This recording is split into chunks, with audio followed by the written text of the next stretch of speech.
bro, I will never, ever forget. Pat Patterson laughed in my face. Russo'sBrand.com, where the pros are the pros. Mercedes Mone has revealed why she left WWE, walked out. She revealed this on The Breakfast Club.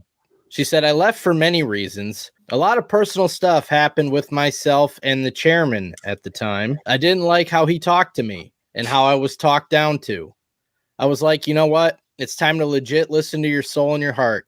There was a light that came to me one day, and I just left WWE. That day, he talked to me a little crazy. It was enough for my source of light to come into my body and go, if you stay, that's not okay. This is for the rest of your life. What are you going to teach your kids? You're feeling like this from words after being here for 10 years. You got to stand up for yourself. And that's what I did. Just a light, the same light that came to me when I was 10 years old, being like, this is your sole purpose. This is what you're going to do. Another light came to me and being like, you got to walk away and do something better for yourself. You know, I agree with her. I mean, 100%. You hear people all the time. My own son does nothing but bitch and complain about his job.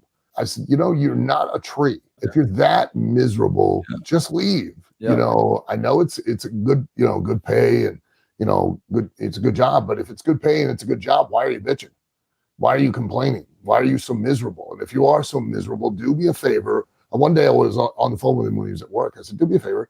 While I'm on the phone with you, I want you to go find your supervisor, tell them you are so absolutely miserable and you don't want to stay here, and thank you very much. Have a good day, and quit. And he was like, what? I was like, yeah, that's what you should do. Yeah. If you're not that happy, you hear people all the time. How many times in your social circle do you hear people and they're complaining about their job? Look, you can go find another one.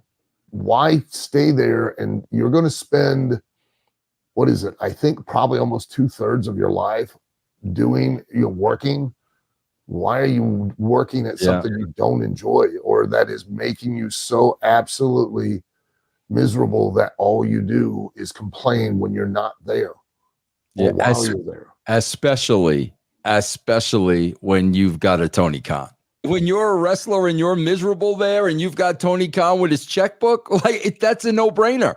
Yeah, but then they're miserable there too. That's true. They'll become they'll become I agree with her though. You can't, if you're now having someone speaking to you in a way that you don't like and you don't want, you either stand up for yourself or you stand up for yourself and walk out. Yeah, I don't know why she's if she's being truthful. I have no idea. When he says that last day he spoke crazy to me. Okay, what did he say? I have no idea why she's trying to protect him at this point. Like, what did he say to you that was so crazy? Maybe it wasn't Vince. Maybe it was John Laurinaitis. Remember, they walked in that last day, didn't they? Yeah, if I remember the recounting of the story.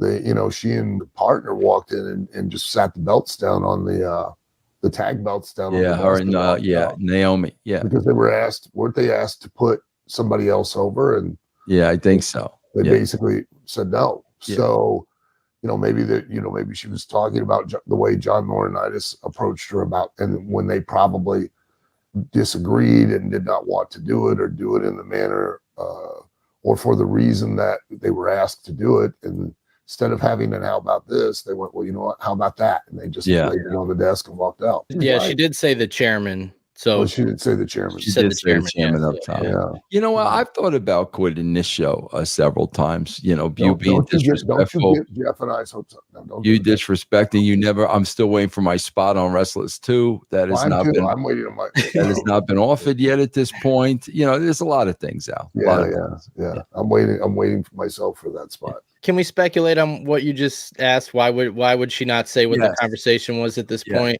Yeah. Because there would be no reason to, right?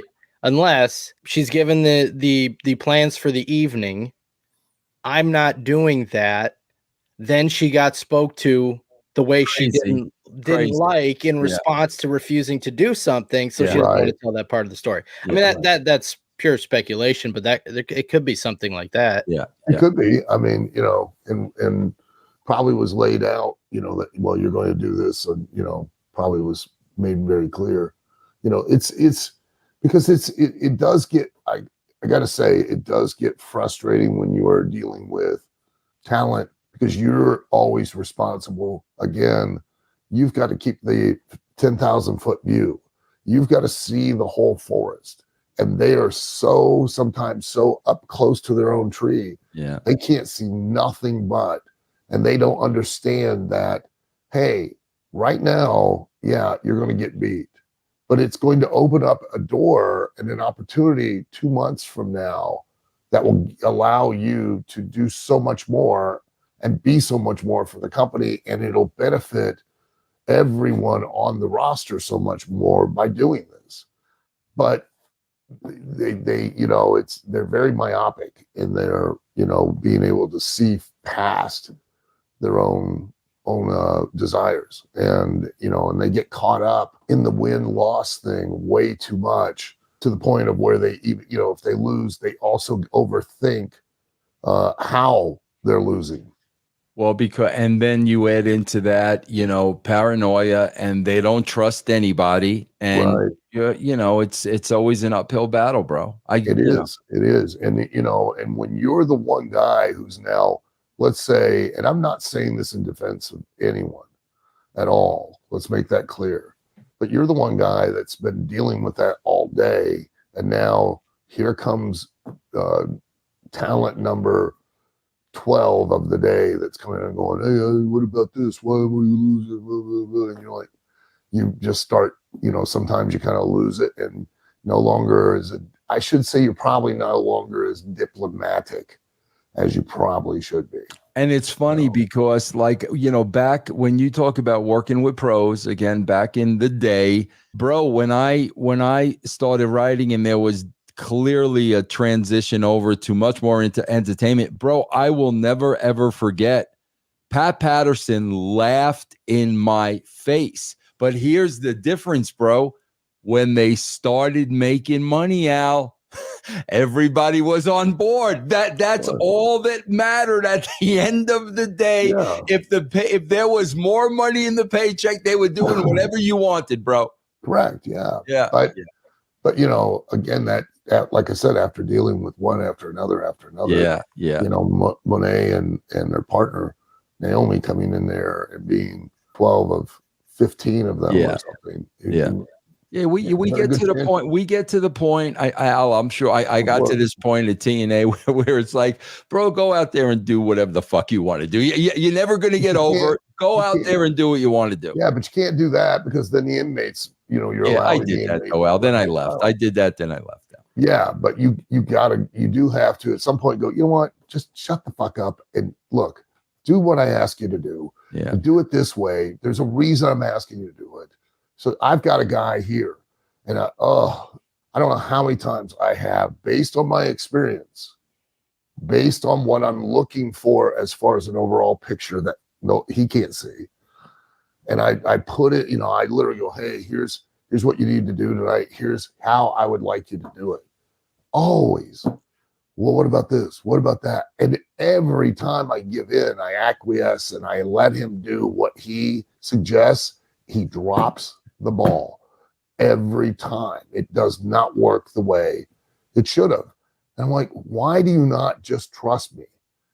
I don't tell and give instruction or specific direction on every match, just certain ones for certain times, for certain reasons, to do certain things. And a lot of them are to benefit you, the talent. Of course, they don't. That's what they don't understand. At your job is to get everybody over. That is my job. The more people I get over, the more money I make. Why is that so hard for them to understand, bro? Because you're burying them, Vince. That's the part that drives me crazy. It benefits me to get as many people over as possible. So I'm trying to bury you? Yeah, why would I bury anybody? Right. Well, because otherwise, if I bury somebody, then they have no value to me going forward. Isn't that ridiculous, Al? I want everybody to mean something.